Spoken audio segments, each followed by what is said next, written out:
It is the Final Word Daily on an unsatisfactory day here at Gaul. Sri Lanka, Australia, day 3. Adam Collins with you, Bharat Sundaresan with me for Morris Blackburn Lawyers, Australia's #1 plaintiff law firm. We believe, and they do too, that everybody deserves access to justice, not just those who can afford it. Everybody. Not just those who can afford it. That's where they stand out.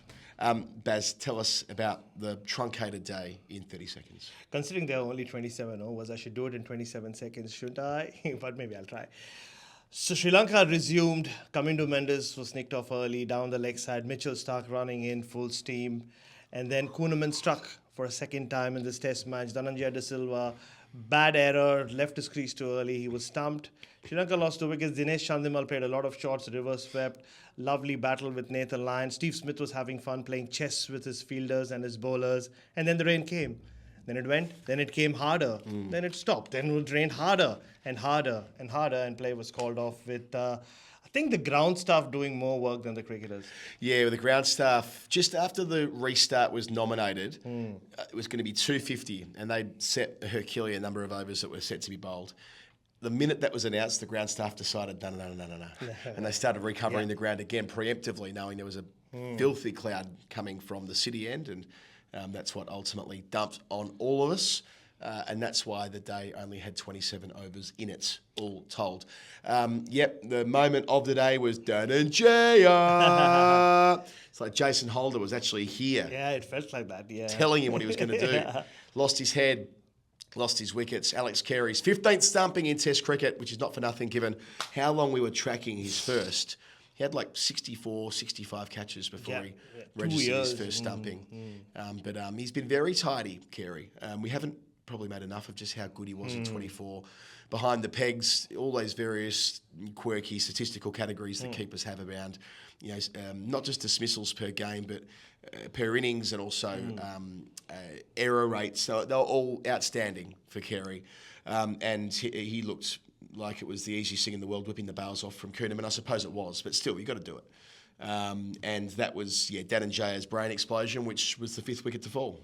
And, with Alex Carey's keeping, it's not as dramatic as Usman Khawaja, and what Gaul meant to him. We spoke about 2016 and coming back into 2025 and conquering Gaul. Yep. But Alex Carey's wicket-keeping was questioned and scrutinized quite a bit in 2022. He missed a few stumpings, at which point he didn't have a single stumping. And those were difficult pitches.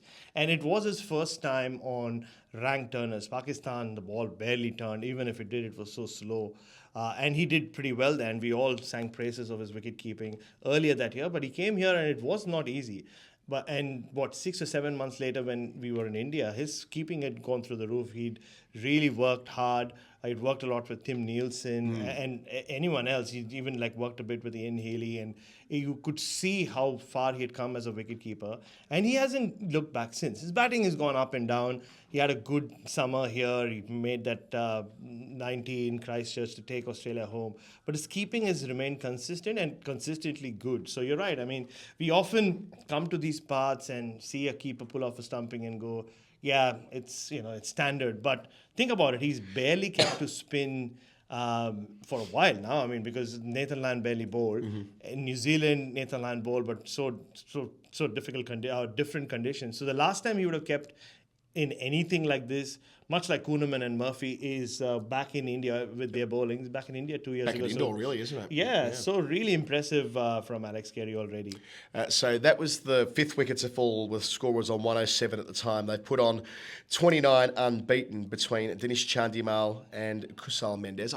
The curious case of Kusal Mendes, I'm not sure whether he'll go on and make runs tomorrow, and we'll get a chance to talk about him in depth, but I go back to those anchor moments with him in 2016 when he played that crucial hand in a it was a come from behind victory. They were behind by more than 100 runs on the first innings, and it was his first Test 100, and it was against Australia, and it was a meaningful one, and it got them back into the game and ultimately over the line in a famous Test victory for Sri Lanka in what became a 3-0 series sweep. And then in 2018, he made the second most number of runs in the world behind Coley. And we're thinking, well, this guy could vault into that mean, there's that Fab Four and all that bullshit, but you know what I'm trying to say? Like Yeah. that group The of elite players, group, yeah. half a dozen or whatever it is. And then it all went to shit for him. He averaged 27 across his next 18 test matches. There was 4 ducks in a row at one point. So I'm looking, and he's now made a change. Since the 85 he made out here in 2022 against Australia, he has definitely stabilised things. He's averaged 40 odd since then. Made 100 when he went down to number 7, which was partly to facilitate the move up for Community Mendes, who went to 5. But yeah, he's got the gloves, was resourceful with them, didn't concede any buys other than when he was trying to ping the stumps down, which I admired yesterday. When he had a couple of cracks at doing that at the non-striker's end. And he's 10-9 out overnight. So laying a marker that I would love to see Kusal Mendes do something special when batting with Chandimal tomorrow. I was speaking to a couple of the senior Sri Lankan journalists, Rex Clementine in particular, about the intrigue around, or our intrigue around Kusal Mendes batting at 7, because you follow cricket, but at times you lose track, don't you? So when I came here and I saw him slated at number 7, I had to remind myself that they have made that change. It's because the last time we were here, Dinesh Chandimal was keeping wickets and batting down the order. I think it's 6, if I'm not mistaken. Yep. But then Kamindu Mendes started his career at 7, and because he started scoring runs, like you said, they couldn't keep him there. So they did the swap. And apparently the reason they did the swap with Chandimal was they don't consider Kusal Mendes good enough to bat at number 3 anymore, which I was shocked by because, like you said, for the longest time, it looked like he was going to be Sri Lanka's next big thing. He's not Mahela or Sangha, but him and Dhananjaaaayaaaaa after 2016, that tour, or that series against Australia, looked like they will be the next batting force or the 2 batting forces for Sri Lanka. And for him to be considered not good enough to bat 3, so hence he gets to keep wickets and bat at 7, is quite the demotion. But here he has a chance. I mean, Chandimal's batting really well. The 6 he hit of Todd Murphy was impressive enough. It's a shame that came just before the rain, isn't it? That just when Chandimal had gone beyond 50. And let's go back to the start of the day, and you picked up on it last night with our wrap of the second day's play with he and Lyon duking it out.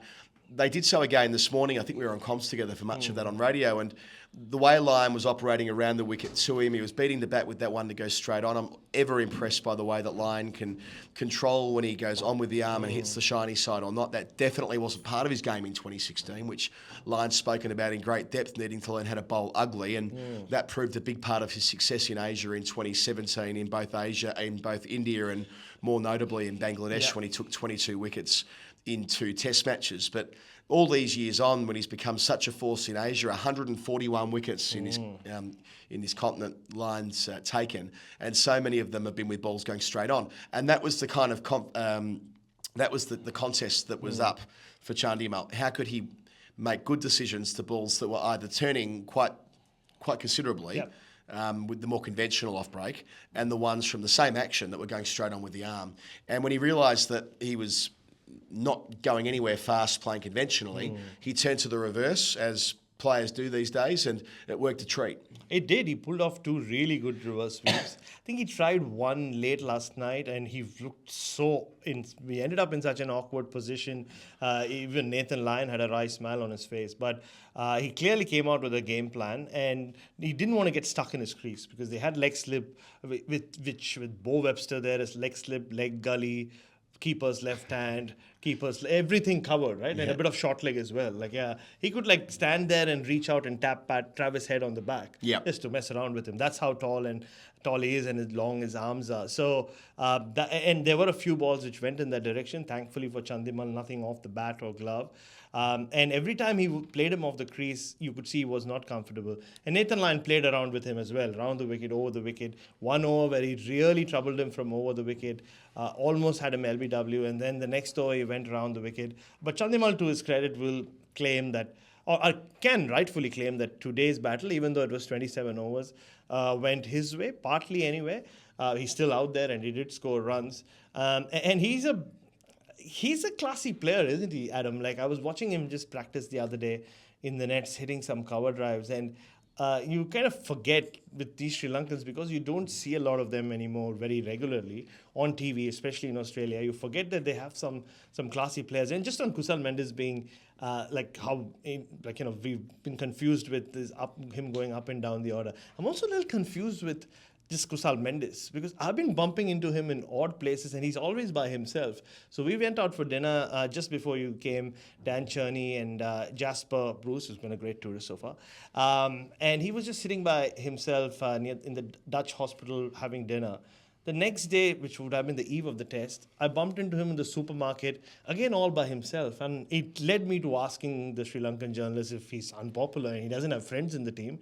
And they were very surprised. Apparently, he's very popular. So I don't know what's up with Kusal Mendes, going shopping alone. What would he have been buying in a supermarket on the eve of a test? Some introverts are just fueled up by spending time on their own. Not everyone's like you and me, Baz. That's correct, Colin. Not everyone requires the company of other people to charge their batteries. Yeah. Kiminda Mendes, just a quick note of his dismissal. Down to Lisa, I mean, it happens.